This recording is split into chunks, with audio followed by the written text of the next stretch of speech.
যারা আমাদের ভোট দিয়েছে আমরা তাদের জন্য কাজ করতে বদ্ধপরিকর, যারা আমাদের ভোট দেয়নি আমরা তাদের জন্য কাজ করতে বদ্ধপরিকর। ঘর সম্পর্কে বাবু বলছিল, ঘর সম্পর্কে আপনাদের তথ্যটা জানিয়ে দিই।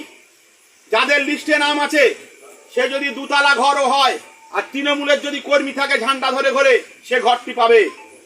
আর যার ঘর ভাঙা ঘর, তৃণমূল করে না বিজেপি করে বা অন্য দল করে, সে ঘর দেবো না, এই কথা দিয়ে গেলাম আপনাদের। আজকে পরিষ্কার বলে দিচ্ছি, কাল 4 দোকানে বলবে বাবু গাজী এরম বলে গেছে। এবং লক্ষ্মীর ভান্ডারটাও বলে যাই, বাড়ি বাড়ি আমাদের যে নেতৃত্বরা যাচ্ছে, বুথ কর্মীরা যাচ্ছে আপনাদের কাছে পৌঁছে দিতে, একটা পার্স পিচ্ছে দেখবেন লক্ষ্মীর ভান্ডারের পার্স টাকা রাখার জন্যে। আগামী দিনে যাদের কাছে এই পার্স থাকবে না তারা কিন্তু লক্ষ্মীর ভান্ডার পাবে না, একদম বলে যাচ্ছি আজকে। এবং আমাদের সার্ভে লিস্ট হচ্ছে, বাড়ি যাচ্ছে, সার্ভে লিস্ট হচ্ছে যে কারা লক্ষ্মীর ভান্ডার নিচ্ছে আর কারা পাচ্ছে না, তাদের বাদ দেওয়া হবে।